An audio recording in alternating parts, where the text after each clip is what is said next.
اعوذ باللہ من الشیطان الرجیم، بسم اللہ الرحمن الرحیم۔ کیسے ہیں آپ؟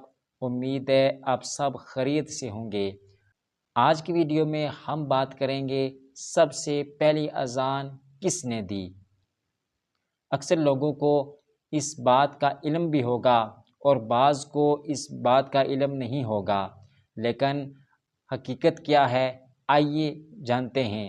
لیکن اس سے پہلے اگر آپ ہمارے چینل پر نئے ہیں تو برائے مہربانی سبسکرائب کریں، لائک اور شیئر ضرور کریں صدقہ جاریہ سمجھ کر، اور اگر آپ کو اس بات کا علم ہو تو کمنٹ میں یس لکھیں، اور اگر نہیں تو نو لکھ کر مجھے بتائیں کہ آپ کو علم میری ویڈیو سے ہوا ہے یا پہلے ہی علم تھا۔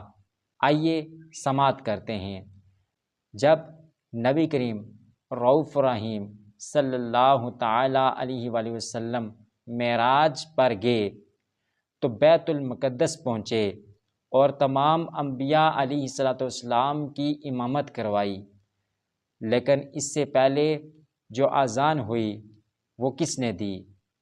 وہ اذان حضرت جبرائیل علیہ الصلوۃ والسلام نے دی، اور اذان دے کر تمام انبیاء علیہ الصلوۃ والسلام کی امامت کروائی نبی کریم صلی اللہ تعالیٰ علیہ وآلہ وسلم نے۔ تو کیسی ویڈیو لگی کمنٹ میں ضرور بتائیں، اپنی رائے کا اظہار ضرور کریں۔ اللہ حافظ۔